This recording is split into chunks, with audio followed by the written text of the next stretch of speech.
Here's more wrestling news for March 17th, 2023, and we're kicking off today with John Cena, who is set to compete against Austin Theory next month at WrestleMania 39. While the match with Theory was always expected, there was a time when it was believed that Cena would be stepping into the ring with Logan Paul, who has wowed fans with his talents. That match won't be happening at WrestleMania, as WWE felt there wasn't enough time for the two entertainment stars to train together, but that doesn't mean the match is off the table. WrestleVotes reports that the plan is now for that match to happen at SummerSlam instead, and this isn't the only match already reported for the August show. It was earlier this month that reports came out that Becky Lynch will face Trish Stratus at SummerSlam, which will happen after a heel turn by the Canadian. WrestleMania may be just 3 days away, but plans are already coming together for SummerSlam, and fans of Cena will get to see plenty more of the 16-time world champion this year. Yesterday it was reported that Brie and Nikki Garcia had parted ways with WWE and are leaving the Bella name behind. For the Hall of Famers, there's plenty of possible directions for them now out of their WWE contract, but don't expect either woman to be all elite. Although the pair were spotted backstage at AEW Revolution with Renee Paquette and Saraya, that isn't a sign of things to come, as responding to a fan on Instagram, Nikki said that she and Brie are not heading to AEW. The Garcia twins have already announced a new podcast called the Nikki and Brie Show, and whatever comes next for the pair, it won't be in a WWE or AEW ring. This Saturday, AEW will host their very first house show, or as the company are calling them, House Rules. For the first House Rules event in Troy, Ohio, AEW has called in some of their biggest names, but one of the promotion's top stars would rather not be there. During Wrestling Observer Live, Brian Alvarez spoke about Jon Moxley, who had been initially booked for Over the Top Wrestling's Scrappermania event on the same day. Alvarez explained that when AEW made the call for Moxley to be pulled from Scrappermania, the former AEW World Champion was not happy and would rather be at the event he had been announced for months in advance. While AEW has a much friendlier relationship with the independents than WWE, Tony Khan insisted on Moxley competing in his native Ohio for AEW House Rules, and while he'll no doubt give a great performance, this isn't the show Moxley wanted to be on. At WrestleMania 39, Brock Lesnar will face Omos in a surprising match, as just a few months back it seemed that the Beast was on a path for a WrestleMania rematch with Bobby Lashley. If fans felt that Lashley vs. Lesnar was being set up for WrestleMania, that's because it was, at least according to a report by Sports Illustrated. Plans changed when WWE believed that they could get Stone Cold Steve Austin for a match with Lesnar at WrestleMania, and immediately the call was made for the Brock vs. Lashley match to be moved to the Elimination Chamber event.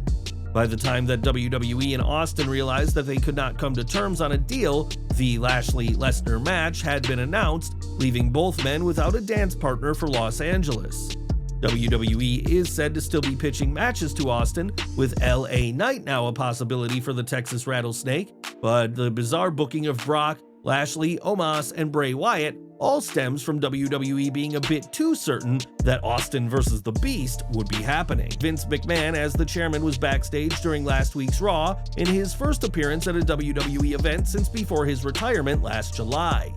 Immediately, fans began to fear the worst, that McMahon was back to take over creative again, despite those in WWE insisting that he was just there to catch up with the superstars. Those fearing that McMahon would become a regular backstage can now breathe a sigh of relief, as according to Sports Illustrated, McMahon made a point to stay out of the way during the Raw return. McMahon wanted everyone to know that he was not back to run the show, and while he did sit in Gorilla, he reportedly did not don a headset and spent much of his time on his phone. The chairman did not offer any insight to the talent when they asked for feedback from Triple H, and was not at this week's edition of Raw at all. McMahon's return to WWE has been controversial, but he has said that he is just back to help find a buyer, and after the past 2 weeks of Raw, the biggest bombshell is that McMahon could actually be telling the truth. If you're a fan of Tony Khan's first wrestling promotion, finding content of the show is not hard, with Dynamite and Rampage airing weekly on TV, while Dark and Dark Elevation are on YouTube. Later this month, AEW All Access will premiere for fans, and it has been reported that another wrestling show, rumored to be AEW Collision, will be hitting screens very soon. While on the surface more content might seem like a good thing, AEW is at serious risk of burning out their fans, as Lance Storm explained on his Figure 4 Online show. He said, "You have something that's good and you want more of it, and then in a lot of ways by having more of it, you burn it out. When it was just Dynamite, I never missed a show. I didn't miss a single one. As soon as they added Rampage, I started missing Rampage, and I started missing Dynamite. Dynamite's rating did drop after they added Rampage, and if they're gonna add a third show, it's like so much content." You only have to look at WWE to see that when the company added more shows, including 205 Live and NXT UK, the fans struggled to keep up, resulting in some shows seeing some incredibly low ratings. With ratings for Dynamite and Rampage having dropped significantly over the past 12 months, now may not be the time for Tony Khan to introduce another show, but it will ultimately be his decision what he believes is best for business. Do you think the arrival of more AEW content will harm the promotion, or is this a step in the right direction for Tony Khan? Sound off in the comments. Now, Alberto Del Rio remains a highly controversial figure in the world of professional wrestling, and his conduct both in and out of the ring has received backlash from fans. In fact, the four-time former WWE World Champion has had just one match in the past 3 years, which was a 6-man tag in November 2022, but he's ready to get back in the ring, judging by a new video. On Twitter, Del Rio shared a video which made it evident that he's been hitting the gym hard and appears to be in peak physical condition. Whether Del Rio's impressive physique will encourage promoters to book him, that remains to be seen, but if it does, expect to see a much bigger Del Rio than the man fans saw for years in WWE.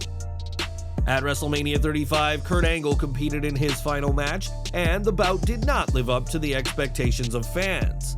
While the WWE Universe wanted Angle to face John Cena in a rematch from John's debut, Kurt instead faced Baron Corbin, who beat Angle to end his career.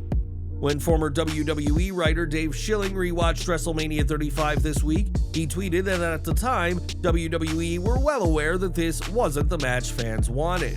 According to Schilling, when Vince McMahon was told about the negative response to the feud, he responded by laughing heartily and saying, "F*** 'em." In a rarity in wrestling, Kurt has remained retired in the near 4 years since his last match, but has said that he'd wrestle if WWE and Saudi Arabia pay him a fortune. Kurt's final match was hardly the epic conclusion to his career, and only served to show that he had lost a step or two in the ring, but none of that mattered to the laughing Vince McMahon.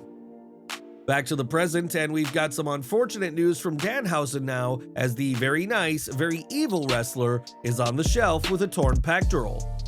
At AEW Revolution, Danhausen teamed with Orange Cassidy as one of 3 teams to challenge World Tag Team Champions The Gun Club, but were unsuccessful in dethroning the champs. In a tweet, Danhausen confirmed his injury, and in a follow-up tweet, encouraged the fans to boo the Gun Club extra hard for him and cheer the recently returned FTR. There's no word on just how long Danhausen will be out of action for, but as we saw with Cody Rhodes, a torn pectoral can keep a wrestler out for 6 months, if not longer. This news comes after it was revealed that Chuck Taylor also had to undergo emergency surgery, which is why he was unable to help Cassidy on AEW Dynamite, and we are wishing both of them a very speedy recovery. More unfortunate news now, as former wrestler Jerry Gaylord has died at the age of 64. Gaylord's passing was announced by his brother on social media, who highlighted Jeffrey's success in the worlds of both football and pro wrestling. Jeffrey Gaylord was a staple of wrestling in the 1980s and 90s, and worked with promotions including the USWA, WCCW, and Bill Watts' Universal Wrestling Federation. Jeff also teamed with some pretty big names, as during his territory days, he would often be the partner of Jeff Jarrett, even becoming USWA Tag Team Champions twice, and during the late 1990s, he was part of the Psychos with Psycho Sid Vicious. While Gaylord did not make an impact in the WWF, he did have a match for the company, as he was the Black Knight on Shawn Michaels' team during the 1993 Survivor Series. Jeffrey Gaylord was considered a workhorse in wrestling who helped several promotions out, and we would like to extend our condolences to his family at this sad time. If you've seen Marty Jannetty's antics on social media, you'll know that the rocker can get himself into trouble, but this week, it was his niece who was in serious hot water. WTVM reported this week that Jannetty's niece was involved in a traffic accident where her vehicle struck a pedestrian who police later stated was in critical condition. On Twitter, Marty said that he can promise that his niece wasn't at fault and insinuated that a homeless drug user could be to blame. Jannetty added that right now it's not looking at who's to blame, but people should be focusing on the best possible outcome, and we hope that everyone is okay after this unfortunate collision. Paul Heyman, by his own admission, is not a wrestler, but over his career, fans have seen him step into the ring to compete from time to time. Upon his arrival in WWE in 2001, Heyman would have to answer to Vince McMahon, and in 2006, tensions between the two boiled over, resulting in Paul E being manhandled. On his Extreme Life podcast, Matt Hardy said that Heyman was forcibly ejected from a WWE event after having a verbal altercation with McMahon, and added, "It was done pretty brutally. I just remember how he was escorted out of the building and off the property.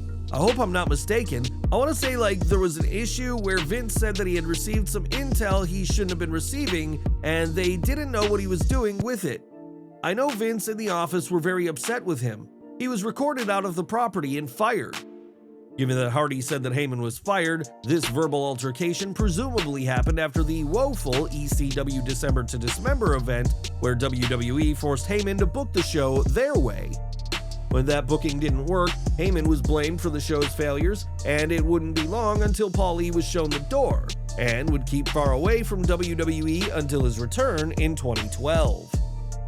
And we're ending today with WWE, and it's no secret that wrestling and romance mix, and we've often seen examples of two wrestlers being a real-life couple. In 2021, Becky Lynch married fellow Raw star Seth Rollins, and recently, fans learned more about the man. On Twitter, a fan shared some old photos of Lynch and LA Knight, adding that they were shocked to learn that the two were once a couple. We imagine that Lynch and Knight were pretty shocked as well, as the pair did not date in the past, and Knight was quick to refute the rumor. Knight and Lynch may be good friends, but that's all they are, and let this be a lesson not to jump to conclusions just because you see a photograph online.